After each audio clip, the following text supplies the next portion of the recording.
أشهد أن لا إله إلا الله وحده لا شريك له وأشهد أن محمدا عبده ورسوله أما بعد فأعوذ بالله من الشيطان الرجيم بسم الله الرحمن الرحيم الحمد لله رب العالمين الرحمن الرحيم مالك يوم الدين إياك نعبد وإياك نستعين اهدنا الصراط المستقيم صراط الذين أنعمت عليهم غير المغضوب عليهم ولا الضالين.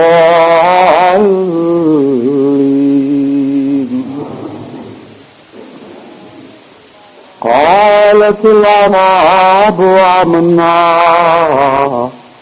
قل لم تؤمنوا ولكن قولوا أسلمنا ولما يدخل الإيمان في قلوبكم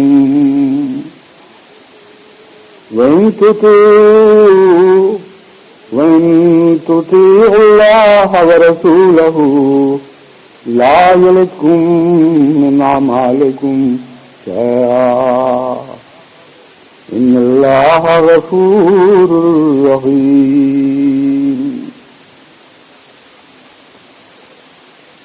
1974 میں پاکستان میں جو خونی ڈرامہ کھیلا گیا اور بہت ہی ایک گھناؤنی سازش کے نتیجے میں بالآخر پاکستان کی بدنصیب اسمبلی نے ایک ایسا فیصلہ کیا جو جمہوریت کی تاریخ کا بدترین فیصلہ ہے اور جس نے پاکستان سے ہمیشہ کے لیے پاکستانی سیاست کی جڑیں اکھیڑ دیں اور سیاست کو ہمیشہ کے لیے ملا کا غلام بنا دیا. ویسی ہی سازشیں ان دنوں بنگلہ دیش میں چل رہی ہیں اور وہی کردار ہیں اس ڈرامے کے، وہی اس ڈرامے کی فکریں اور سوچیں کرنے والے لوگ ہیں اور اسی قسم کے ہتھیار دوبارہ استعمال کیے جا رہے ہیں. بالکل صاف وہی ہاتھ دکھائی دیتے ہیں، وہی طرز فکر ہے، وہی سازشیں اور ویسی ہی ظالمانہ کاروائیاں آج کل بنگلہ دیش میں جاری ہیں. ان کا آغاز دراصل چند سال پہلے ہوا تھا، یعنی جب جنرل ارشاد برسر اقتدار تھے. ان دنوں میں ہمیں مصدقہ اطلاعات اس بات کی ملی کہ کویت میں رابطہ عالم اسلامی کا اڈا ہے اور وہاں مختلف اسلامی ممالک سے ان کے مذہبی وزراء کو دعوت دے کر بعض معاملات پر جو مخفی رکھے گئے غور کرنے کے لیے بلایا گیا. انہی معاملات میں سے ایک یہ بھی تھا کہ بنگلہ دیش میں بھی احمدیوں کو غیر مسلم اقلیت قرار دینے کی کوششیں کی جائیں. اس کی اطلاعیں جب ہمیں ملی تو میں نے جماعت بنگلہ دیش کو متنبہ کیا کہ ابھی سے تیاری کریں، یہ گہری سازش ہے اور یہاں ختم ہونے والی نہیں، کیونکہ اس کے پیچھے سعودی عرب کے تیل کی دولت کار فرمایا ہے اور دولت انسانوں کی عقلوں پر پردے ڈال دیتی ہے، دولت کی حرص انسان کو اندھا کر دیتی ہے. بنگلہ دیش ایک غریب ملک ہے اور خطرہ ہے کہ وہاں کے صدر اس حرص میں آ کر ویسی ہی کاروائیاں شروع نہ کر دیں جیسے پاکستان میں کی گئی تھیں. کچھ معاملہ آگے بڑھا کہ وہ صدر اپنے منصب سے ہٹا دیے گئے اور دوسری حکومت برسر اقتدار آئی. موجودہ حکومت میں بھی وہی کاروائیاں افسر نو شروع کی گئی ہیں، لیکن اس دفعہ مرکز سے ایک نہیں بلکہ قرائن بتاتے ہیں کہ ایوان صدر پاکستان میں یہ سازشیں منتقل ہوئی ہیں اور وہاں کے وزیر مذہبی امور اس میں پوری طرح ملوث ہیں. چنانچہ وزیر اعظم بنگلہ دیش نے جو گزشتہ پاکستان کا دورہ کیا، اس کے بعد معلوم ہوتا ہے کچھ فیصلے ایسے ہوئے ہیں جن کے نتیجے میں باقاعدہ اسی طرز پر، اسی نہج پر ایک مہم چلائی گئی جس کا آغاز چند روز پہلے جماعت احمدیہ کے مرکز جو 4 بخشی بازار ڈھاکہ میں ہے، یعنی ہیڈ کوارٹر جن کو کچھ کم کہتے ہیں، وہاں علماء کے گروہ نے اپنے چیلے چانٹوں کے ساتھ اچانک حملہ کیا اور جتنے احمدی وہاں اس وقت موجود تھے ان کو بری طرح زد و کوب کیا اور بعضوں کی حالت کافی دیر تک خطرے میں معلق رہی اور جانکنی کی حالت میں رہے. لیکن اللہ تعالی کے فضل سے سب بڑے حوصلے میں رہے اور خدا نے فضل فرمایا کہ کوئی جان ضائع نہیں گئی. ایسی جانیں ضائع تو نہیں جایا کرتی، جان دینے والے ہمیشہ کی زندگی پا جاتے ہیں، مگر اردو محاورے کے مطابق میں یہ کہہ رہا ہوں کہ کوئی جان ضائع نہیں گئی اور خدا کے فضل سے ان سب کو نیکیاں کمانے کے لیے ایک اور زندگی کا دور عطا کر دیا گیا ہے. اس وحشیانہ حملے میں تمام عمارتوں کا ایک مجموعہ ہے، ان کو آگ لگا دی گئی. فرنیچر وغیرہ قیمتی چیزیں ساری اکٹھی کی ڈھیریاں کر کے ان کو آگے لگائی گئیں اور قرآن کریم کی بے حد بے حرمتی کی گئی. ایسی تصاویر وہاں کے اخباروں میں شائع ہوئی ہیں کہ ہر قسم کے تراجم قرآن کریم کے یا بغیر ترجموں کے قرآن وہ باہر خاک میں پھینکے ہوئے، آدھے جلے ہوئے یا پورے جلے ہوئے، اور ان کے عنوانات سے صاف پتہ چلتا ہے یہ جو تحریریں کچھ پڑھی جاتی ہیں یہ قرآن کریم ہیں. تو یہ وحشیانہ حرکت جیسی پاکستان میں کی گئی تھی ویسی ہی بنگلہ دیش میں کی گئی، لیکن ایک فرق کے ساتھ. پاکستان میں جو ڈرامہ کھیلا گیا اس کا آغاز ربوہ کے اسٹیشن پر ہونے والے واقعے سے ہوا، جو ایک گہری سازش کے مطابق اس رنگ میں ترتیب دیا گیا کہ ان کو امید تھی کہ ایسی بےہودہ حرکتوں کے نتیجے میں ربوہ کے نوجوان مشتعل ہوں گے اور وہ ضرور جوابی کارروائی کریں گے. چنانچہ ایسا ہی ہوا اور اس کے نتیجے میں ملا کو اور حکومت کو ایک بہانہ ہاتھ آ گیا. فوری طور پر تمام پاکستان کے ذرائع مواصلات میں ریڈیو، ٹیلی ویژن اور اخبارات کے ذریعے جھوٹی خبریں سارے ملک میں مشتہر کی گئیں جو انتہائی اشتعال انگیز تھیں. یہاں تک کہا گیا کہ اہل ربوہ نے معصوم نوجوان مسلمانوں کی آنکھیں نکال دیں، ان کے جگر کے بعد وغیرہ وغیرہ عجیب و غریب قسم کی بےہودہ اشتعال انگیز باتیں سارے ملک میں مشہور ہوئیں.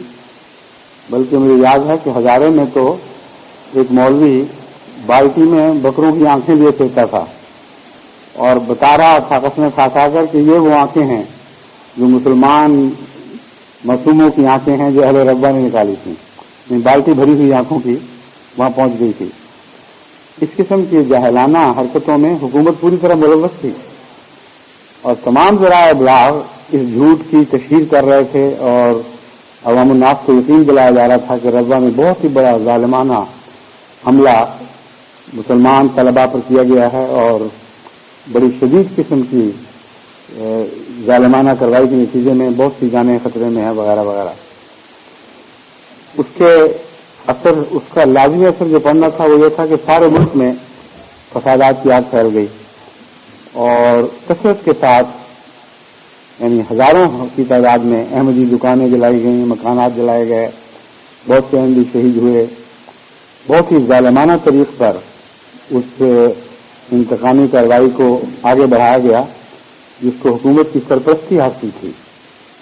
اور ایسی تصاویر ہمارے پاس موجود ہیں کہ حملہ ہو رہا ہے، شہید کیا جا رہا ہے ان احمدیوں کو، ان کے گھروں کو آگ لگائی جا رہی ہے اور پولیس ساتھ کھڑی ہے، مجسٹریٹ ساتھ کھڑے ہیں اور ان کی نگرانی میں کارروائی ہو رہی ہے۔ تو غالباً ان کا یہ خیال تھا کہ اس حملے کے نتیجے میں جگہ جگہ اشتعال پیدا ہوگا اور احمدی جوابی کارروائی کریں گے، لیکن اس واقعہ سے پہلے ہی ان کو میں بار بار نصیحت کر چکا تھا کہ آپ نے صبر سے کام لینا ہے اور ان کے ہاتھوں میں نہیں کھیلنا۔ چنانچہ ڈھاکہ میں جو واقعہ ہوا اس میں کوئی جوابی کارروائی مقامی احمدیوں نے نہیں کی اور خالصتاً یک طرفہ ظلم کا نشانہ بنایا گیا، مگر بڑے صبر اور حوصلے کے ساتھ انہوں نے تکلیفیں اٹھائیں۔ یہ سازش اس طرح بے نقاب ہوتی ہے کہ ویسی تھی جیسے پہلے تھی کہ یک طرفہ ظالمانہ کارروائی کے باوجود جبکہ مقابل پر کوئی اشتعال انگیز کارروائی کسی قسم کی بھی نہیں ہوئی، اچانک سارے ملک میں جہاں جہاں احمدی جماعتیں ہیں ان کے اوپر علماء چڑھ دوڑے اور برسر عام حکومت کو دھمکی دی کہ اب ہم ان کا قتل عام کریں گے، ورنہ تم ہمارا مطالبہ تسلیم کرو اور ان کو غیر مسلم اقلیت قرار دے دو۔ بنگلہ دیش اور پاکستان میں ایک فرق ہے کہ وہاں کی سیاست نسبتاً زیادہ باہوش ہے اور وہاں کے دانشور بھی نسبتاً زیادہ عقل رکھتے ہیں، چنانچہ سوائے ایک آدھ ملا کے اخبار کے تمام اخبارات نے اس واقعہ کو واقعہ کی شدید الفاظ میں مذمت کی۔ بڑے بڑے سیاسی لیڈروں نے بھی اس کی بڑی سخت مذمت کی اور وہ جو ان کا خیال تھا کہ ایک ہوا چل پڑے گی وہ نہیں چل سکی، اور حکومت اگر اس میں ملوث ہے جیسا کہ بظاہر دکھائی دیتا ہے کہ ملوث ہے، تو حکومت کو بھی ایسا موقع ہاتھ نہیں آیا کہ وہ اشتعال انگیزی کی تحریک میں شامل ہو جائے۔ لیکن ایک حرکت حکومت نے یہ کی کہ اس واقعہ کے مان بعد پاکستان کے بدترین علماء جو شرپسندی میں شہرت رکھتے ہیں اور غلیظ گندی زبان بولنے میں ان کا شاید دنیا میں ثانی نہ ہو، ان کو وہاں بلوایا گیا اور مکہ معظمہ سے بھی علماء کو بلایا گیا۔ آخر اچانک تو یہ اکٹھے نہیں ہوئے، ایک طرف ظلم کی کارروائی ہو رہی ہو، دوسری طرف اس کی تائید میں مزید علماء کو باعث سے دعوت دینا، یہ ثابت کرتا ہے کہ حکومت اس میں لازماً ملوث ہے، ورنہ دنیا کی کوئی شریف حکومت اپنے شہریوں کے خلاف اشتعال انگیزی کے لیے باہر سے سرپسندوں کو دعوت نہیں دیا کرتی۔ چنانچہ انہوں نے کھلم کھلا پھر اشتعال انگیزی کی اور عام تحریک کی، اور جیسا کہ اس ڈرامے میں بالآخر کام اس بات پر ٹوٹا کرتی ہے کہ احمدیوں کو غیر مسلم اقلیت قرار دے دو ورنہ یہاں خون کی نہریں بہ جائیں گی۔ جہاں تک خون کی نہروں کا تعلق ہے، جماعت احمدیہ بنگلہ دیش خدا کے فضل سے بڑی بہادر جماعت ہے، کمزور ہے لیکن دل کی کمزور نہیں اور ایمان بہت قوی ہے۔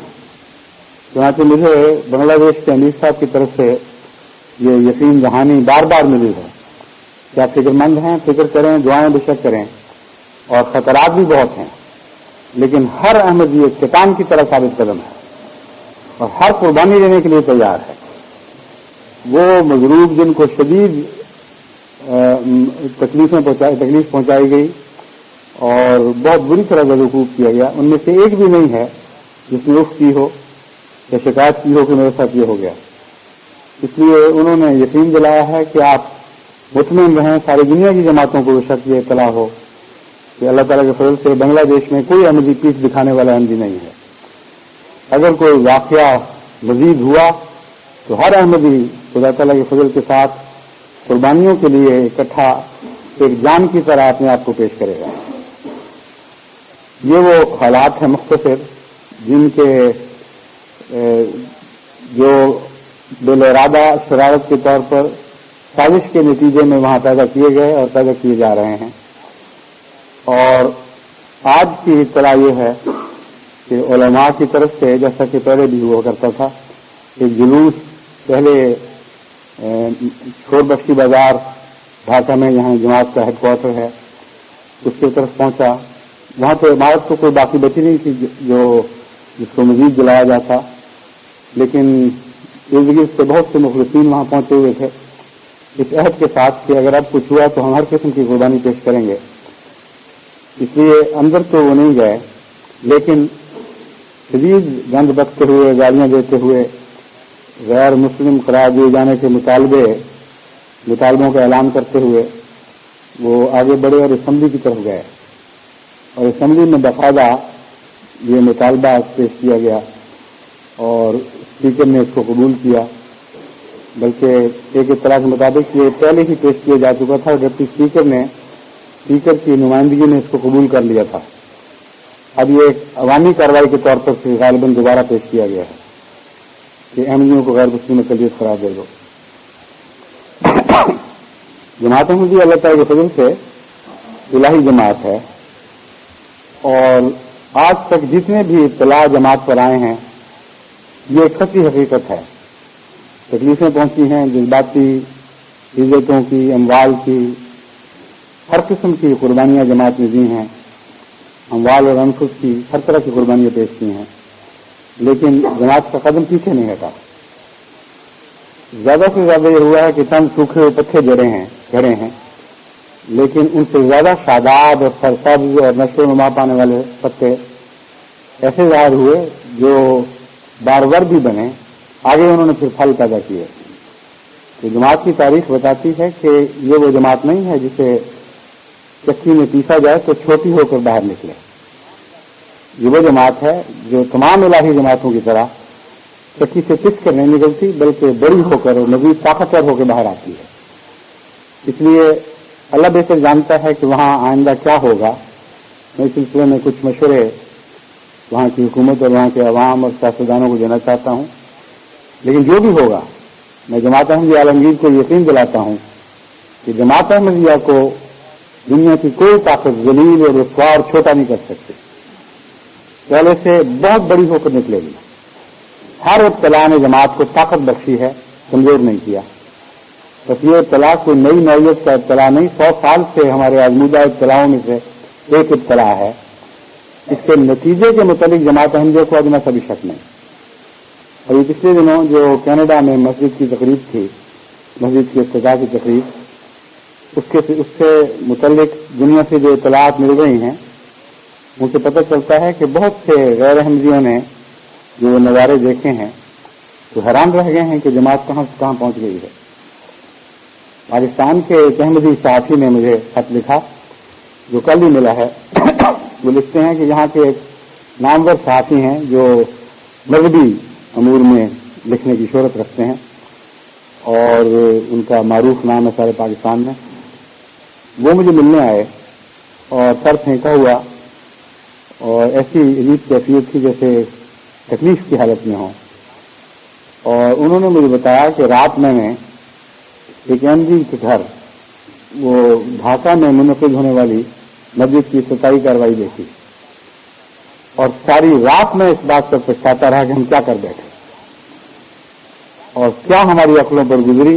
ہم نے کیا کر دیا کہ جماعت احمدیہ کو خدا کے فضل سے انہوں نے نہیں کہا، جس کے نتیجے میں جماعت احمدیہ کو اتنی بڑی ترقیات نصیب ہو گئیں. ہمارے ذہن و گمان بھی یہ باتیں نہیں تھی. یعنی الفاظ بیانی وہ نہیں ہے، لیکن جو مضمون مجھے لکھا گیا اس کا ماحصل یہ ہے جو میں آپ کو بتا رہا ہوں. تو یہ جو خیال ہے یہ دن بدن بڑھ رہا ہے. ایک اہل حدیث اخبار کی تحریر بھی میں نے وہاں پڑھ کے سنائی تھی اور اس سے بھی پتہ چلتا ہے کہ بالآخر وہ وقت آ پہنچا ہے. یہ شدید ترین مخالفین بھی محسوس کرنے لگے ہیں کہ ہماری کوششیں حقیقت میں ناکام رہی ہیں، نامراد رہی ہیں، برعکس نتیجے پیدا کرنے والی ہیں. اور جماعت احمدیہ کو کمزور کرنے کے بجائے ہم اپنی کاروائیوں کے نتیجے میں ان کے لیے مزید طاقت کا سامان پیدا کر چکے ہیں. دراصل ملا نے کیا طاقت بخشی ہے کسی کو؟ ہوتا یہ ہے کہ ملا کی ہر ذلیل کارروائی کے نتیجے میں اللہ تعالیٰ طاقت بخشتا ہے اور یہ بات ان کو دکھائی نہیں دے رہی. اگر یہ بات عوام الناس کو سمجھ آ جائے یا دانشوروں کو ہی سمجھ آ جائے تو آئندہ ان کے لاہ عمل ہیں وہ اس کی روشنی میں بالکل بدل جائیں گے. لیکن مشکل ان کے لیے یہ ہے کہ اگر ہمیں چھوڑ دیں تب ہم ترقی کرتے ہیں، ہمارے پیچھے پڑیں تب ہم ترقی کرتے ہیں. یہ بیچارے جائیں تو کہاں جائیں؟ حضرت مسیح موعود علیہ السلام کے اوپر حضرت مسیح کا ہی یہ مشہور مقولہ صادق آتا ہے کہ میں کونے کا پتھر ہوں، جو مجھ پر گرے گا وہ پاش پاش ہو جائے گا، میں جس پر گروں گا وہ پاش پاش ہو جائے گا. تو حضرت مسیح موعود علیہ السلام کی جماعت تو وہ کونے کے پتھر کی جماعت ہے جو چن کر ایسا پتھر وہاں نصب کیا جاتا ہے جو سب سے زیادہ شدید ہو، یعنی شداء والکفار کے معنوں میں لفظ شدید استعمال کر رہا ہوں، سب سے زیادہ طاقتور ہو، اور اس پر کوئی چیز گرتی ہے تو اپنا سر توڑتی ہے، وہ جس پر گرتا ہے اس کا سر توڑتا ہے. تو ہمیں چھوڑیں تو تب مارے جائیں، نہ چھوڑیں تو تب مارے جائیں. یہ کریں کیا؟ ایک ہی راہ ہے کہ ایمان لے کے آئیں. اللہ تعالیٰ نے نشانات ایک دفعہ نہیں، 2 دفعہ نہیں، 1 سال 2 سال نہیں، 100 سال میں متواتر اتنے تائیدات کے نشان دکھائے ہیں کہ ایک اندھے کو بھی محسوس ہو جانا چاہیے کہ خدا تعالیٰ کی طاقتیں ان کے ساتھ ہیں، ہمارے ساتھ نہیں. ورنہ ہر بار ہر مخالفانہ کارروائی کا الٹ نتیجہ نکلنا کیا معنی رکھتا ہے؟ بہرحال یہ تو جن لوگوں کو خدا تعالیٰ گمراہ قرار دے دے ان کی بدعمالیوں کے نتیجے میں، ان کا کوئی علاج نہیں ہوا کرتا. نہ وہ دیکھ سکتے ہیں، نہ وہ سن سکتے ہیں، نہ وہ سچائی کے اظہار کی طاقت رکھتے ہیں. لیکن ان میں بھاری اکثریت ایسی ہے جن پر اس صورتحال کا اطلاق نہیں ہوتا.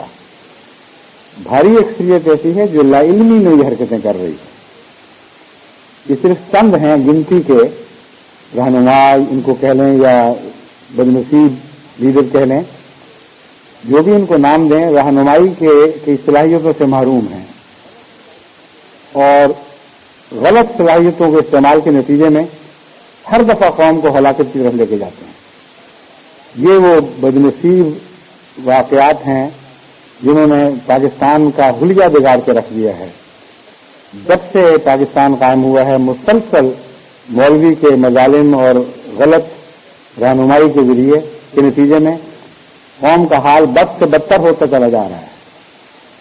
میں بنگلہ دیش کے رہنے والوں کو نصیحت کرتا ہوں کہ اگر ان میں یہ طاقت نہیں کہ مذہب کی تاریخ کا گہری نظر سے مطالعہ کریں اور قدیم تاریخ تک نگاہ دوڑائیں تو مذہب کی تاریخ حاضرہ پر نظر ڈالیں. جماعت احمدیہ کے 100 سال کس بات کی شہادت دے رہے ہیں؟ کیا حقیقتیں ان کے سامنے کھول رہے ہیں؟ یہ تو کوئی دور کی بات نہیں، یہ تو آج کی زندہ تاریخ ہے جو ان امور کو کھول کھول کر ان کے سامنے رکھ رہی ہے. تو اس سے نصیحت رکھیں، ان کو حقیقت میں پاکستان کے حالات کا گہری نظر سے مطالعہ کرنا چاہیے اور دیکھنا چاہیے کہ وہاں کیا ہوا. موجودہ وزیر اعظم اگر اس میں ملوث ہیں، جیسا کہ میں بیان کر رہا ہوں، شواہد بتاتے ہیں کہ ملوث ہیں، تو ان کو اتنا سوچنا چاہیے کہ اس سے پہلے جنہوں نے یہ کارنامے سر انجام دیے تھے ان سے خدا کی تقدیر نے کیا سلوک کیا. اور یہ ملا لوگ جو ان کو یہ جا کر کہتے رہے ہیں کہ اگر تم ہمارے ساتھ ہو جاؤ تو ہمیشہ کے لیے تمہارا نام زندہ رہ جائے گا، تمہارے مخالف ختم ہو جائیں گے، تمہارے مد مقابل سیاستدانوں کی سیاست ختم ہو جائے گی اور تمہیں دوام بخشا جائے گا، اور علاوہ بھی یہ روحانی سیرا بھی ہم تمہارے سر پہ باندھیں گے. کیا وہ یہ موجودہ وزیر اعظم یہ دیکھ نہیں سکتے کہ یہی سیرا باندھنے والے ہاتھ پھر پھانسی کا پھندا بھی پہنایا کرتے ہیں اور ان ہاتھوں کا کوئی اعتبار نہیں. یہ تاریخ تو پرانی نہیں ہے. جن لوگوں نے مولویوں کی سیروں کی لالچ میں غلط اقدام کیے ہیں ان کا انجام آپ کے سامنے ہے، اور یہ وہ انجام ہے جو الہی سنت کے مطابق ہے. اس میں کوئی تبدیلی نہیں. لن تجد لسنت اللہ تبدیلا ولن تجد لسنت اللہ تحویلا. ہر طرف نظر دوڑا کے دیکھ لو تو خدا کی سنت میں نہ کوئی تبدیلی پاؤ گے نہ کوئی ہیر پھیر پاؤ گے. یہ وہ سنت ہے جو بار بار اسی طرح جاری ہوتی ہے. بس آنکھیں کھول لیں، ہوشیار ہوں. اگر کوئی غلطیاں کی جا چکی ہیں، تو اب وقت ہے کہ ان سے توبہ کی جائے، استغفار کیا جائے اور خام خواہ ظلم کی راہ اختیار کرتے ہوئے اس انجام کو نہ پہنچیں جو ظالموں کا انجام خدا تعالی نے مقدر کر رکھا ہے۔ جہاں تک قوم کا تعلق ہے، قوم بھی پیسی جائے گی۔ غلط فیصلوں کے نتیجے میں جو اس وقت کے سربراہ کیا کرتے ہیں، ساری قوم پر بد اثرات مترتب ہوتے ہیں اور ایسے مسائل کی چکی میں پھر قوم پیسی جاتی ہے اور بار بار ایسے ہولناک ابتلاؤں میں ڈالی جاتی ہے کہ اس سے نکلنے کی پھر وہ راہ نہیں پاتی۔ پاکستان سے عبرت حاصل کریں۔ یہ دعویٰ کیا گیا تھا کہ اس دور میں اسلام کی ایک ایسی خدمت کی جا رہی ہے احمدیوں کو غیر مسلم اقلیت قرار دے کر کہ اس کی کوئی مثال اسلامی تاریخ میں آپ کو دکھائی نہیں دے گی۔ اتنا عظیم شان کارنامہ سر انجام دیا جا رہا ہے کہ اس کے نتیجے میں کارنامہ سر انجام دینے والے ہمیشہ کے لیے خدا کی خوشنودی حاصل کر لیں گے اور عرش مولا پر ان کی حمد کے گیت گائے جائیں گے اور ہمیشہ ہمیشہ کی زندگی پا جائیں گے اور اسلام ترقی کرے گا اور نشو و نما پائے گا اور ہر طرف اسلام کا بول بالا ہوگا۔ یہ وہ نقشے ہیں اس جنت کے جو انہوں نے کھینچے اور یہ نقشے عملاً کس طرح حقائق میں ڈھل کر سامنے آئے، اس کی تصویر بڑی بھیانک ہے۔ میں صرف ایک دو نمونے آپ کے سامنے رکھتا ہوں تاکہ بنگلہ دیش والے جو سن رہے ہوں یا ان کو یہ پیغام پہنچایا جائے تو ان باتوں کو ملحوظ رکھیں۔ جو کچھ 1974 میں ہوا یا جو اس کے نتیجے میں منطقی نتیجے کے طور پر بعد میں 84 میں رونما ہوا اور پھر مسلسل وہ ایک ظلم و ستم کی داستان جاری و ساری ہوئی، اس کے نتائج کیا نکلے؟ مسٹر اے کے بروہی سابق وزیر قانون پاکستان لکھتے ہیں، درخت اپنے پھل سے پہچانا جاتا ہے۔ دنیا ہماری بدعمالیوں کو دیکھ کر اسلام کے بارے میں رائے قائم کرتی ہے۔ میرا خیال یہ ہے کہ اگر آج ہم اسلام سے علیحدگی کا اعلان کر دیں تو یورپ کا بڑا حصہ ہلکا بگوش اسلام ہو سکتا ہے۔ اگر خدمت اسلام کرنی ہے تو یہ رستہ ہے اس کا، اس اسلام میں داخل ہوں جسے آپ نے الگ کر رکھا ہے، اس کو دیکھ کر آج کل یورپ ہلکا بگوش اسلام ہو رہا ہے۔ تو اس اسلام سے توبہ کریں جو ظلم و ستم کا اسلام ہے، جو ہرگز محمد رسول اللہ صلی اللہ علیہ وسلم کا اسلام نہیں، کیونکہ یہ ناممکن ہے کہ اسلام حضرت اقدس محمد رسول اللہ کا ہو اور دنیا اسے دیکھ کر توبہ کرے، اور جب اس اسلام کو چھوڑا جائے تو وہ اسلام مرغوب ہو جائے اور شہرت پا جائے اور دنیا بڑے شوق سے اس کی طرف ولولوں کے ساتھ آگے بڑھے اور اس کے دامن میں پناہ ڈھونڈنے لگے۔ تو یہ منطقی نتائج ہیں، ان پر غور کریں۔ بروئی صاحب کوئی جماعت کے مداحوں میں سے نہیں بلکہ جماعت اسلامی کے زیر اثر پرورش پانے والے انسان ہیں، جنہوں نے کھل کر ہمیشہ جماعت اسلامی کی تائید کی ہے۔ اس کے باوجود ان تمام اسلام کو نافذ کرنے کی کوششوں کا جو نتیجہ انہوں نے اور ایک مشہور قانون دان کے طور پر بڑی محفوظ زبان استعمال کرتے ہوئے نکالا ہے۔ وہ لکھتے ہیں، درخت اپنے پھل سے پہچانا جاتا ہے۔ آج ہم اسلام سے علیحدگی کا اعلان کر دیں تو یورپ کا بڑا حصہ ہلکا بگوش اسلام ہو سکتا ہے۔ جب وہ ان لوگوں کو دیکھتے ہیں جن پر اسلامی ممالک کا لیبل لگا ہوا ہے تو ان کے قدم اسلام کی طرف بڑھنے سے رک جاتے ہیں۔ اشاعت اسلام کی راہ میں سب سے بڑی رکاوٹ ہم خود ہیں۔ سید قیصر شیرازی صاحب کا جائزہ یہ ہے جو 19 جولائی چھپنے والے ایک مقالے میں سے لیا گیا ہے 1991 میں۔ میں سال رواں کے ایک ایک لمحے اور ایک ایک پل کا شمار کر رہا ہوں۔ مجھے ایسے محسوس ہوتا ہے کہ میرے چاروں طرف آگ بھڑک رہی ہے، بارود کا دھواں پھیلا ہوا ہے، بموں کے دھماکے ہو رہے ہیں، انسانی چیخ و پکار کا شور برپا ہے، گولیاں چل رہی ہیں، مار دھاڑ ہو رہی ہے، لوٹ مار کا بازار گرم ہے، سائے ناچ رہے ہیں، پتلے مچل رہے ہیں، وحشت و درندگی کی فضا میں شہری سہمے خوف زدہ اور حیران بیٹھے ہیں۔ یا اللہ، یہ سب کیا ہے؟ قیامت اور کیا ہوگی؟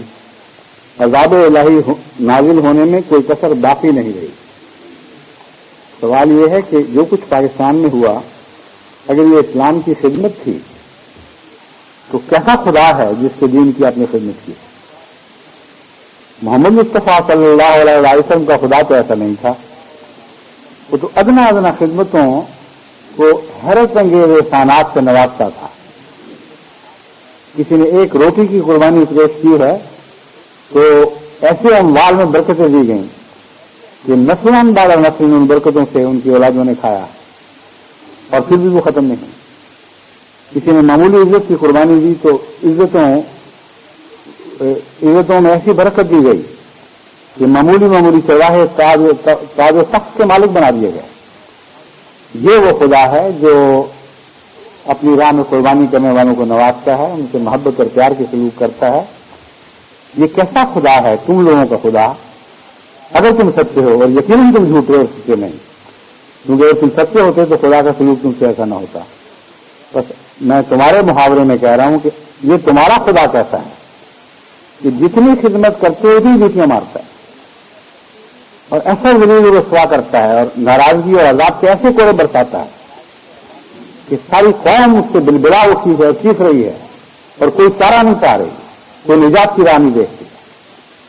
یہ اسلامی مملکت ڈاکوؤں کی مملکت بن گئی، یہ اسلامی مملکت بچے چرانے والوں کی مملکت بن گئی، معصوم عورتوں کی عزتیں لوٹنے والوں کی مملکت بن گئی، ایسی مملکت بن گئی جہاں قانون کے رکھوالے سب سے زیادہ قانون کے حدود میں رہنے والوں کے امن پر ڈاکے مارتے ہیں اور سب سے زیادہ ان کی حمایت کرتے ہیں جو قانون شکن ہیں۔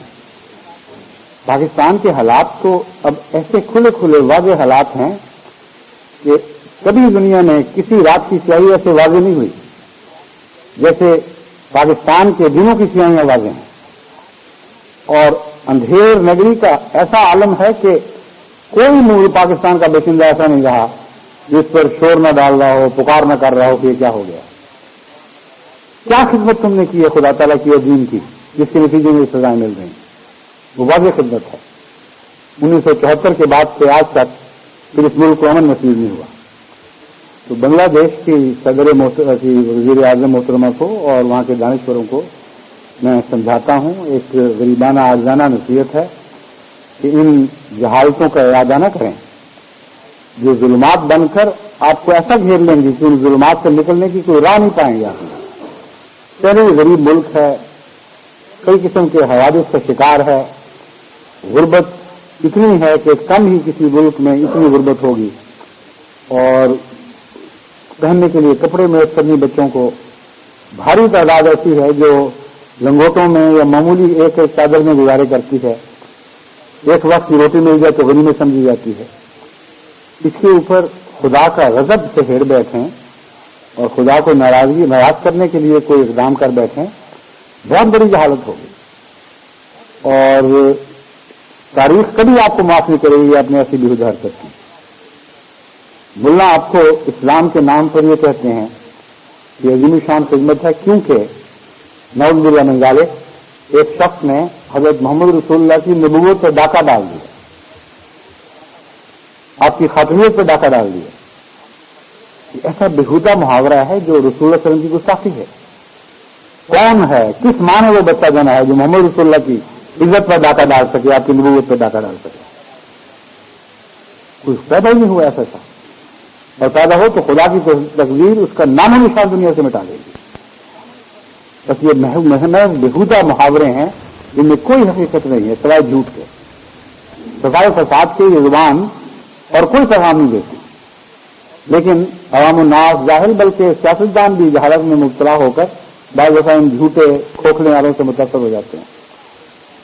ڈاکہ ڈالا، کیسے ڈاکہ ڈالا تم سے پوچھے، اور پھر اگر تمہیں کوئی غیرت ہے تو صرف رسول کی غیرت رہ گئی ہے اور خدا کی غیرت کوئی نہیں۔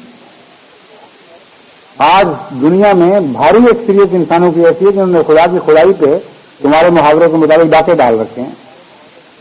جو بت پرست ہیں آج ان کی اکثریت ہے دنیا میں، جنہوں نے خدا کے بیٹوں کو خدا بنا لیا، خدا کے رسولوں کو خدا کا بیٹا بنا لیا۔ ان کی بھاری اکثریت ہے، اور وہ تمہارے محاورے کے مطابق خدا کی خدائی لوٹ بیٹھے، خدا کی عزتوں پر ہاتھ ڈال بیٹھے، اور اس کے باوجود تمہارے کانوں پہ جوں تک نہیں رینگتی۔ ہندوستان میں جو کچھ ہو رہا ہے اس کو تمہیں کوئی توجہ نہیں ہے۔ جہاد کرنا ہے تو پھر ان ممالک میں جہاد کرو جہاں مسلمانوں پر ظلم و ستم توڑے جا رہے ہیں، اور وہاں مولویوں کو سب سے آگے بھیجنا چاہیے، کیونکہ کہتے ہیں کہ ہمیں شوق شہادت سب سے زیادہ ہے۔ یہ جو جنگ بندی لائن تھی کشمیر کی، اس سے بیچاروں کو روکا کیوں گیا؟ مولویوں کو چاہیے تھا کہ کھیت وہاں بھجوا دیتے تاکہ ایک دفعہ یہ شوق شہادت کو پورا کرتے، لیکن سب سے پیچھے رہتے ہیں۔ جہاں واقعات موت کا خطرہ سامنے دکھائی دے وہاں یوں لگتا ہے کہ سانپ چونک گیا، اور جہاں کوئی کمزور نہتے بے بس لوگوں پر ظلم کا معاملہ ہو وہاں شیروں کی طرح دن بناتے ہوئے آگے بڑھتے ہیں۔ مجھے 1974 کے دوران کی باتیں یاد ہیں۔ ایک گجرانوالے کے گاؤں پر کچھ مولوی بہت بڑا جلوس لے کر حملہ آور ہوئے تھے، اور قریب تھا کہ وہ سارے اس بیچارے معصوم کمزور احمدی گاؤں پر تل پڑتے کہ کسی نے اطلاع دی کہ وہ بھی آگے سے تیار بیٹھے ہیں، آگے بڑھنا ہے تو ہوش سے آگے جانا، کیونکہ وہ ہیں تھوڑے لیکن مرنے کے لیے تیار بیٹھے ہیں، اور کہتے ہیں کہ ہم ایک کے بدلے میں 10 مار کے مریں گے۔ اس خبر سے سارا جلوس مضبوط ہو گیا، اور آپس میں باتیں شروع ہوئی کہ کون آگے بڑھے۔ تو کسی نے مولویوں کو پکڑا کہ آپ آگے چلیں، کیونکہ آپ ہی ہمیں شوق شہادت دلا کر یہاں تک لائے ہیں۔ تو مولویوں کے لیے پیچھا چھڑانا مشکل ہو گیا۔ کسی نے کہا ہمیں بندوق نہیں چلانی آتی، کسی نے کہا ہمیں یہ کمزوری پیدا ہو گئی ہے، اور جب انہوں نے کہا، جب مولویوں کو یہ رویہ دیکھا تو جلوس والوں نے کہا کہ جب آپ کا یہ حال ہے تو پھر ہماری تعمیر کو ضائع کرواتے ہیں، ہم بھی واپس چلتے ہیں۔ یہاں سے گاؤں کے دروازے سے وہ سارا جلوس واپس پلٹ گیا۔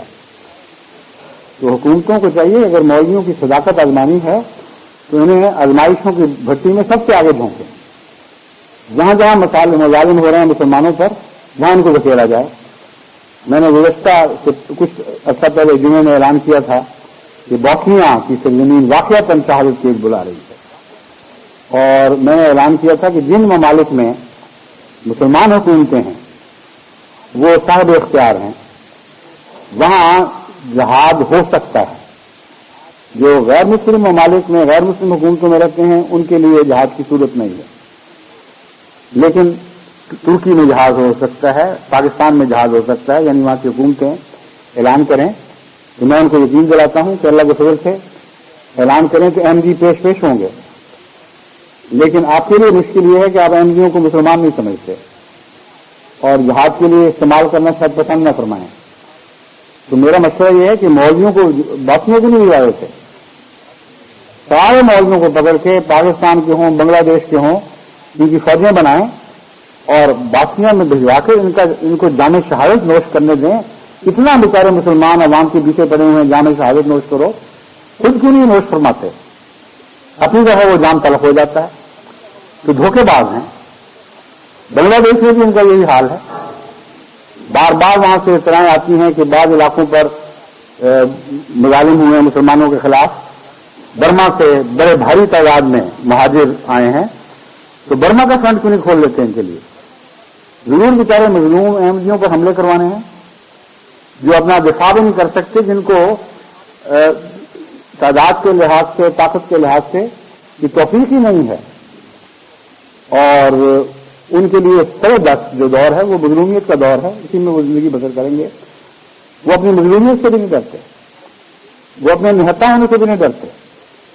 ان کو اس کمزوری کے باوجود خوف نہیں ہے کہ آپ آئیں اور ان کے بڑوں اور چھوٹوں اور بچوں کو قتل کریں، ان کے گھروں کو آگ لگائیں۔ پہلے بھی آپ یہ ان سے کرتے رہے ہیں اور دیکھ چکے ہیں کہ اس کے باوجود وہ خوف کھانے والے نہیں۔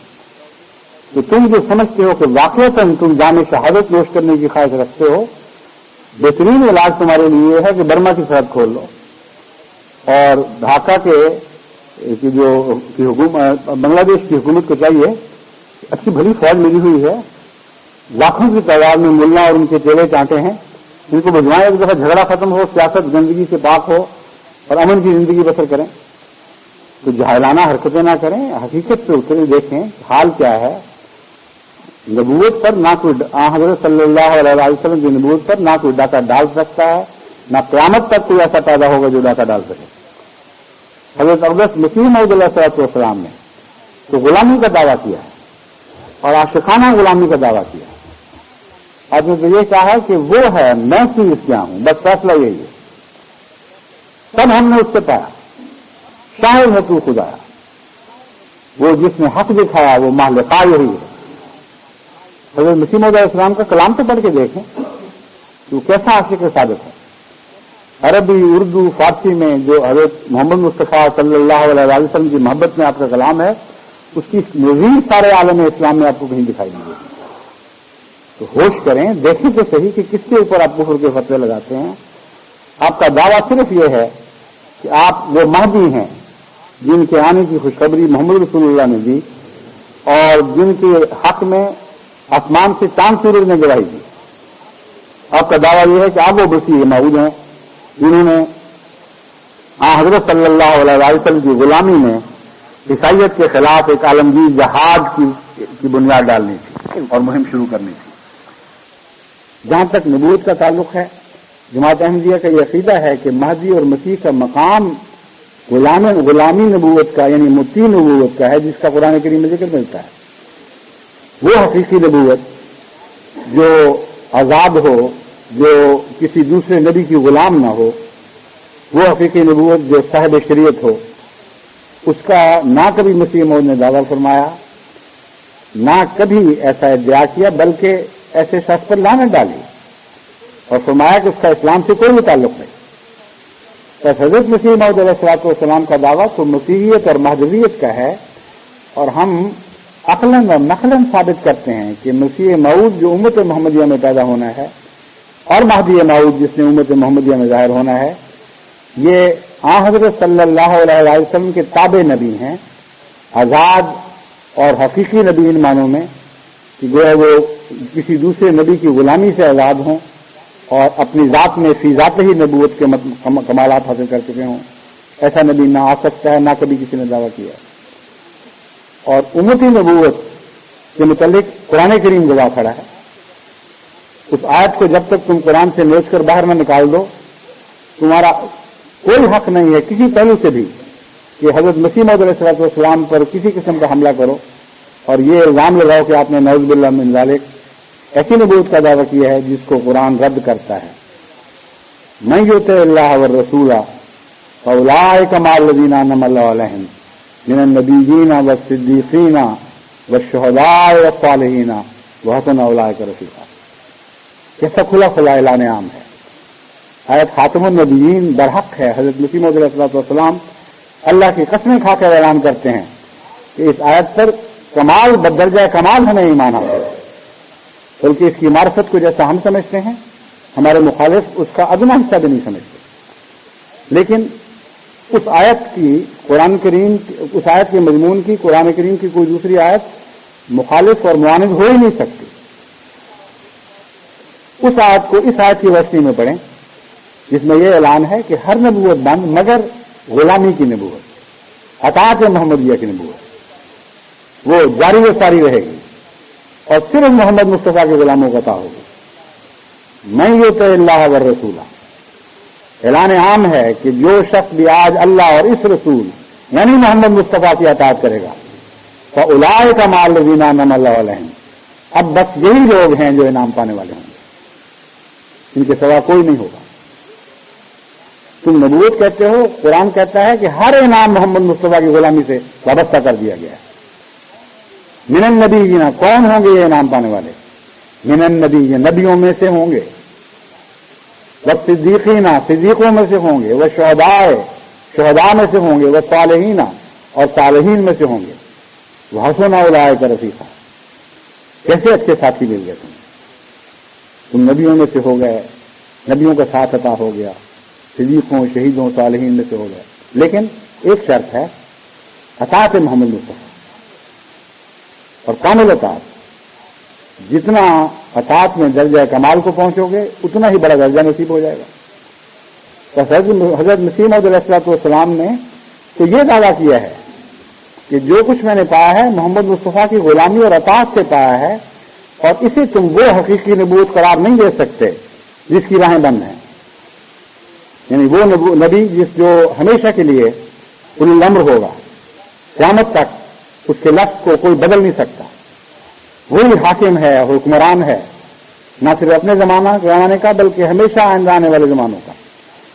اس پر تم نے یہ فساد بچا رکھا ہے، اس پر شور ڈالا ہوا ہے، تم کل خدا کو کیا جواب دو گے؟ لیکن خدا کل پر ادھار نہیں رکھا کرتا۔ ایسے بدبختوں کو جو کلام الہی کو توڑ مروڑ کے اپنے وحشیانہ مقاصد کے لیے استعمال کرتے ہیں، دنیا میں بھی سزائیں دی جاتی ہیں۔ اور وہ تاریخ جس کا میں نے مختصر ذکر کیا ہے، حال کی تاریخ، وہ اس بات پر گواہ کھڑی ہے کہ بعد کے زمانے کی باتیں تو مرنے کے بعد دیکھی جائیں گی۔ اس دنیا میں بھی خدا پھر نہیں بخشے گا اور سزا پر سزا دیے چلے جائے گا۔ بنگلہ دیش کے رہنماؤں کو میں نصیحت کرتا ہوں کہ عقل سے کام لیں، ہوش کے ناخن لیں، اور اپنی قوم کو اس خار مذلت میں نہ دھکیل دیں جس میں جاتے ہوئے تو دیکھا جاتا ہے، وہاں سے نکلتے ہوئے کبھی کسی کو نہیں دیکھا گیا۔ جہاں تک سیاست کا معاملہ ہے، سیاست کو تو یہ حق ہی نہیں ہے کہ وہ مذہبی امور کے متعلق فیصلے کرے اور یہ کہے کہ فلاں کے ادعا کے خلاف اس کا مذہب یہ ہے۔ یہ تو حد سے زیادہ جاہلانہ بات ہے کہ کسی مذہب کی طرف منسوب ہونے کا حق اس ملک کی سیاست چھین لے، اور یہ دھمکیاں دی جائیں کہ اگر یہ حق نہ چھینا جائے گا تو یہاں خون کی ندیاں بہہ جائیں گی۔ بنگلہ دیش میں اگر خون کی ندیاں بہائی جائیں اور حکومت اس میں ذمہ دار ہوگی تو جو بھی خون بہے گا وہ ایک بنگالی کا خون ہوگا، اور بنگال کے رہنماؤں کے اوپر اس خون کا ایک ایک قطرہ قرض ہوگا۔ جو خون ملک کے باشندوں کا بہتا ہے، ملک کے باشندوں کا حق ہوتا ہے، مذہب اور ملت اور رنگ کی تفریق کے بغیر ہر شہری کا حق ہے کہ اس کی حکومت اس سے انصاف اور عدل کا معاملہ کرے، اور اس کا خون کا ایک ایک قطرہ تمہاری گردن پر ہوگا۔ اس بنگال میں اگر خون بہے گا تو بنگالی کا بہ رہا ہوگا، نہ مسلمان کا، نہ ہندو کا۔ مظلوم کا خون تو نہ مذہب رکھتا ہے نہ رنگ رکھتا ہے، وہ مظلوم ہی کا خون ہوتا ہے۔ بس اللہ تعالیٰ تم لوگوں کو عقل دے۔ جہاں تک سیاست کا تعلق ہے، سیاست کو زیب ہی نہیں دیتا کہ وہ ایسے مذہبی امور میں دخل دے جس کے لیے سیاست بنائی نہیں گئی۔ سیاست کی دنیا ایک الگ دنیا ہے، اور پھر ایسے امور میں دخل دے جہاں خدا نے دخل دینے کی کسی کو بھی اجازت نہ دی ہو۔ یہ ملا دعوے کرتے ہیں کہ فلاں وجہ سے یہ غیر مسلم ہے، فلاں وجہ سے غیر مسلم ہے، اپنی ان کی عمریں کٹ گئیں، 1400 سال گواہ ہیں ایک دوسرے کو کافر اور غیر مسلم قرار دیتے ہوئے، اور اتنے بھیانک الزام لگائے ہیں ایک دوسرے پر، اور اتنی شدت کے ساتھ کفر پر فتوے لگائے ہیں، اور اس اصرار کے ساتھ اعلان کیا ہے کہ فلاں فرقہ اور اس کے تمام افراد نہ صرف غیر مسلم بلکہ جہنمی ہیں، کہ یہاں تک بھی لکھا ہے کہ جو شخص اس فتوے میں شک کرے گا وہ بھی غیر مسلم اور جہنمی ہے۔ یہ سارے فتوے کھلے کھلے چھپے ہوئے موجود ہیں۔ بنگلہ دیش کی جماعت کو میں نے نصیحت کی ہے کہ فوراً ان کو شائع کریں اور سارے اہل بنگالہ کو بتائیں کہ یہ کون ملا ہے جو آج تم سے مخاطب ہو رہا ہے، کل یہ کیا کہا کرتا تھا جب احمدیت ابھی وجود میں نہیں آئی تھی۔ اس وقت یہ مولوی ایک دوسرے کے خلاف کیا فتوے دیا کرتے تھے۔ ان کی باتوں پر چل کر تم کیوں اپنی سیاست کو تباہ کرتے ہو؟ یہ دراصل ایک سازش ہے، جیسا کہ پاکستان کے خلاف کی گئی تھی۔ احمدیوں کا تو خدا محافظ ہے اور مظلوم ہونے کے لحاظ سے بھی اللہ کی حفاظت میں ہے، لیکن سیاستوں کو تو خدا محافظ نہیں ہے۔ جب سیاستدان غلطیاں کرتے ہیں تو اس کے تلخ نتائج ان کی زندگی کا حصہ بن جاتے ہیں، یہ گھونٹ ان کو بھرنے ہی پڑتے ہیں۔ بس آج پاکستان کی سیاست جو اکھڑی ہوئی ہے اور دن بدن بے بس اور نہتی ہوتی چلی جا رہی ہے، اس کا ایک ہی علاج ہے کہ توبہ کرو اور غلط فیصلوں کو کالعدم قرار دو۔ جیسا کہ میں نے بیان کیا ہے، سیاست کو تو کیا، کسی مذہبی رہنما کو بھی خدا تعالیٰ نے یہ حق نہیں دیا کہ کسی کو غیر مسلم قرار دے دے۔ سب سے بڑا حق اگر کسی کو نصیب ہو سکتا تھا تو حضرت اقدس محمد رسول اللہ کو ہو سکتا تھا۔ تمام تاریخ میں، حضرت صلی اللہ علیہ وسلم کی زندگی کی تاریخ میں ایک بھی ایسا واقعہ نہیں میں تمام دنیا کے مولویوں کو چیلنج دے کر کہتا ہوں، ایک چوٹی کا زور لگاؤ، ایک بھی تمہیں ایسا واقعہ نہیں ملے گا کہ کسی نے کہا ہو میں مسلمان ہوں اور محمد رسول اللہ نے فرمایا ہوگا نہیں تم مسلمان نہیں۔ اس درخشندہ تاریخ میں جبکہ اسلام بن رہا تھا، منصہ شہود پر ابھر رہا تھا، خدا کا جمال اور خدا کا جلال ایک زندہ محمد کی شکل میں دنیا میں رونما تھا، اس وقت ایک واقعہ بھی ایسا نہیں ہوا۔ وہ شخص جو خدا سے علم پاتا تھا اور خدا کے علم سے کلام کرتا تھا، جس کی دلوں پر نظر تھی، اس نے بھی کبھی ایک دفعہ ایسا نہیں کیا کہ کسی مسلمان ہونے کے دعوے دار کو غیر مسلم قرار دے دیا۔ کیوں نہیں کیا؟ ایک تو فراست، کبھی فراست ایسی روشن تھی کہ وہ دنیا کے روشن ترین عالم کے چاند ستاروں کو بھی روشنی میں شرماتی تھی، اس میں کوئی شبہ نہیں۔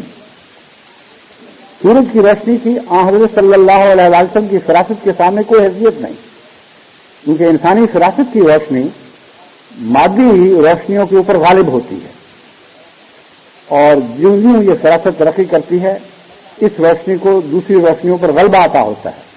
اس لیے مبالغہ امیر جی کی باتیں نہیں ہیں، یہ حقیقت ہے کہ محمد رسول اللہ کی فراست سے بڑھ کر روشن فراست نہ کبھی پہلے ہوئی نہ کبھی آئندہ ہوگی، اور تمام روشن وجودوں میں سب سے زیادہ روشن وجود آپ تھے۔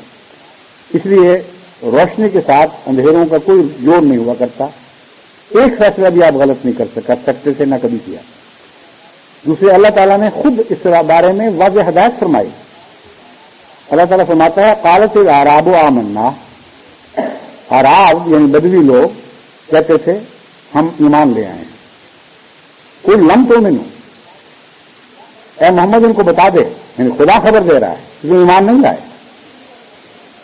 ولیکن قولوا اسلمنا، پھر بھی ہم تمہیں حق دیتے ہیں کہ اپنے آپ کو مسلمان کہتے رہو۔ ایسی حالت میں اپنے آپ کو مسلمان کہنے کا بھی حق ہے تمہیں کہ لما یدخل الایمان فی قلوبکم، ایمان نے تمہارے دلوں میں جھانکا تک نہیں، داخل ہی نہیں ہوا، لیکن تم کہتے ہو کہ ہم ایمان لائے ہیں، خدا کہتا ہے کہ ایمان نہیں لائے، واضح بات ہے، لیکن تمہیں مسلمان کہلانے کا حق پھر بھی رہتا ہے۔ محمد رسول اللہ صلی اللہ علیہ وسلم بھی تمہیں اسلام کی طرف منسوب ہونے کے حق سے محروم نہیں کرتے۔ یہ وہ آیت کریمہ ہے جس نے ساری بات کھول دی، نور علی نور کا منظر دکھائی دیتا ہے۔ اس آیت کریمہ کی نزول سے پہلے بھی حضرت محمد رسول اللہ صلی اللہ علیہ وسلم نے کبھی کسی کو اس کے دعوے کے خلاف مسلمان کہلانے کے حق سے محروم نہیں فرمایا۔ اس آیت کے بعد تو ناممکن ہو جاتا تھا۔ آج کے ملا آگے یہ دعویٰ کرتے ہیں کہ ہمیں حق حاصل ہے، تو اپنی بدبختی اور بدنصیبی کا دعویٰ کرتے ہیں، وہ محمد رسول اللہ سے بڑھ کر دعویٰ کرتے ہیں، اور کوئی دنیا میں ایسا شخص نہیں ہے جو محمد مصطفیٰ سے بڑھ کر روحانی طاقتیں رکھنے کا یا عالمانہ طاقتیں رکھنے کا دعویٰ کرے اور خدا کے ہاں مردود نہ ٹھہرے۔ بس ان مردودوں کے پیچھے چل کر تم اپنے نصیب کو اجاڑتے اور بگاڑتے ہو۔ خدا حق نہیں دے رہا، یہ حق لے رہے ہیں، اور تمہیں بھی کہتے ہیں آؤ اس تیری کے حق سے تم بھی استفادہ کرو، تم بھی ہمارے ساتھ شامل ہو جاؤ۔ اس لیے جو غلطیاں پہلے ہوئی ہیں ان غلطیوں کو یاد نہ کرو اور توبہ کرو۔ جہاں تک مسلمان کہلانے کے حق کا تعلق ہے، حضرت صلی اللہ علیہ وسلم نے اس بات کی بھی اجازت نہیں دی کہ کسی کو یہ کہو کہ تمہارے دل میں نہیں، کیونکہ دل میں نہیں کا دعویٰ خدا کر سکتا ہے۔ محمد مصطفیٰ نے بھی ایمان کی نفی تب کی جب خدا نے خود بتایا کہ ان کے دلوں میں ایمان نہیں۔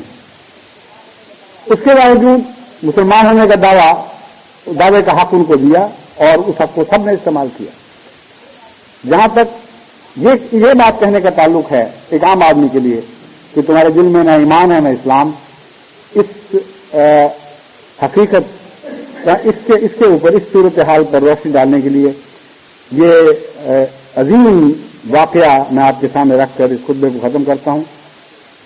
احمدیوں کے سامنے تو بار بار یہ واقعہ پیش کیا جا رہا ہے، مگر میں امید رکھتا ہوں کہ بنگال تک بھی یہ آواز پہنچ رہی ہوگی، اور بنگال کے غیر احمدی مسلمانوں اور دیگر دانشوروں کے سامنے یہ صورتحال خوب کھول کر پیش کرنی چاہیے کہ حضرت صلی اللہ علیہ وسلم کا کیا فیصلہ ہے، اس کے مقابل پر مولوی تم سے کیا مطالبے کر رہا ہے۔ اپنی راہ چن لو، تمہیں محمد مصطفیٰ کے ساتھ رہنا ہے یا اس ملا کے پیچھے چلنا ہے۔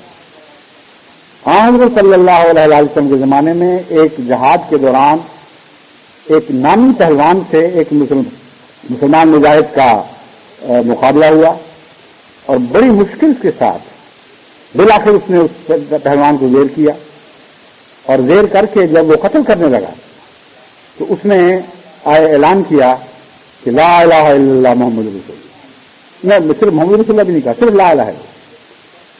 یہ جو کہتے ہیں نبوت کی شرط ہے اور نبوت میں خاتمیت شامل ہے، یہ سب پوٹ پٹانگ دلیلیں بنانے کی کوشش کرتے ہیں۔ جو میں واقعہ بیان کر رہا ہوں اس واقعہ میں احادیث سے ثابت ہے کہ اس نے صرف اتنا کہا تھا، لا الہ الا اللہ، اللہ کے سوا کوئی معبود نہیں۔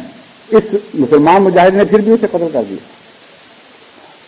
واپس آ کر بڑے فخر کے ساتھ حضرت صلی اللہ علیہ وسلم کے حضور یہ واقعہ پیش کیا کہ یا رسول اللہ یہ واقعہ ہوا ہے، میں جانتا تھا کہ جھوٹ بول رہا ہے، جان بچانے کے لیے ایسا کر رہا ہے، میں نے اسے قتل کر دیا۔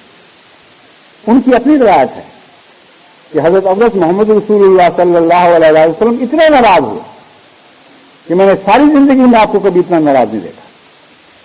بار بار یہ کہتے تھے اللہ شخص قلب، اللہ شخص قلب، او بدنصیب تو نے دل پھاڑ کے کیوں نہیں دیکھ لیا کہ اس کے دل میں اسلام تھا کہ نہیں تھا؟ اتنا کہا کہ میں نے حسرت کی کاش اب یہ کہنا بند کر دیا۔ ایک اور روایت میں ہے کہ میں نے یہ کہا حسرت سے اس بات کی خواہش کی کاش میں آج سے پہلے مسلمان ہی نہ ہوا ہوتا کہ محمد رسول اللہ کی ایسی شدید ناراضگی مجھے نہ دیکھنی پڑتی۔ اور پھر ایک اور روایت میں ہے کہ حضرت صلی اللہ علیہ وسلم نے اس بات کو سن کر یہ بھی فرمایا کہ تو قیامت کے دن کیا جواب دے گا جب اس شخص کا لا الہ الا اللہ جسے تو نے قتل کیا ہے قیامت کے دن تیرے سامنے گواہ بن کر کھڑا ہو جائے گا کہ تو نے ایک ایسے بندے کو قتل کیا ہے جو لا الہ الا اللہ پڑھ رہا تھا اور تو نے اسے تسلیم نہیں کیا۔ تو احمدی تو لا الہ الا اللہ محمد رسول اللہ کا ورد کرتے ہیں اور ورد جان ہے یہ کلمہ ان کا۔ اس کلمے کی خاطر احمدی جان و مال اور عزتوں کی قربانیاں پیش کر رہے ہیں۔ سال ہاں سال سے پاکستان کی گلیوں نے یہ گواہیاں دی ہیں کہ اس کلمے کی حفاظت اور عزت کی خاطر احمدی اور کسی چیز کی کوئی پرواہ نہیں کرتے۔ جیلوں میں ٹھونسے گئے، مارے گئے، گلیوں میں گھسیٹے گئے، ان کی عزتیں لوٹی گئیں، ان کے اموال چھینے گئے، ان کے گھروں کو جلایا گیا، لیکن کلمے کی حفاظت سے ایک قدم بھی یہ پیچھے نہیں ہٹے۔ ان کے خلاف تم دعویٰ کرتے ہو کہ یہ غیر مسلم ہے؟ تمہیں تو عقل نہیں ہے، تم تو عقل سے کلیتاً عاری ہو چکے ہو۔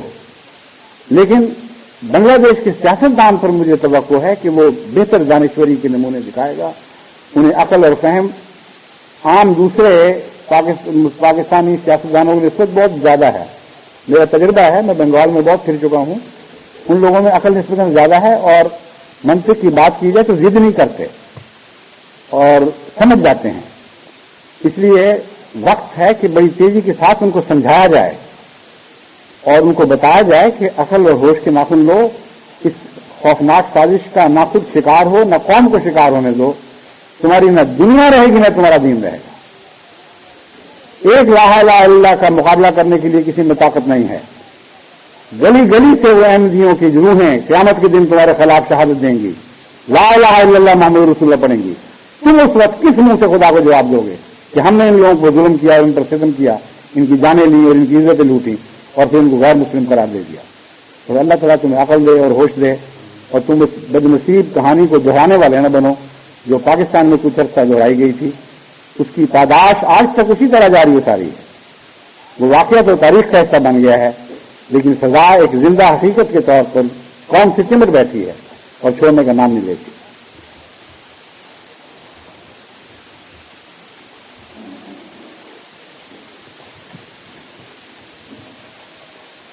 الحمد لله نحمده ونستعينه ونستغفره ونؤمن به ونتوكل عليه ونعوذ بالله من شرور أنفسنا ومن سيئات أعمالنا من يهد الله فلا مضل له ومن يضلل فلا هادي له ونشهد أن لا إله إلا الله وحده لا شريك له ونشهد أن محمدا عبده ورسوله. کیونکہ سردیوں کے چھوٹے دن آ گئے ہیں اور اتنے چھوٹے ہو گئے ہیں کہ جمعے کا خطبہ ختم ہونے سے پہلے پہلے عصر کا وقت شروع ہو چکا ہوتا ہے. اس لیے حسب سابق جب تک یہ صورتحال کی مجبوری رہے گی ہم جمعے کی نماز کے ساتھ عصر کی نماز جمع کیا کریں گے. اور جب یہ دن اتنے لمبے ہو جائیں کہ جمعے کا وقت اور عصر کا الگ الگ ہو جائیں تو انشاءاللہ پھر حسب سابق جمعے اور عصر کی نمازیں الگ الگ پڑھی جایا کریں گی. عباد اللہ رحمکم اللہ ان اللہ یامر بالعدل والإحسان وإیتاء ذی القربى وینہی عن الفحشاء والمنکر والبغی یعظکم لعلکم تذکرون. اذکروا اللہ یذکرکم وادعوہ یستجب لکم وَلَذِكْرُ اللَّهِ أَكْبَرُ.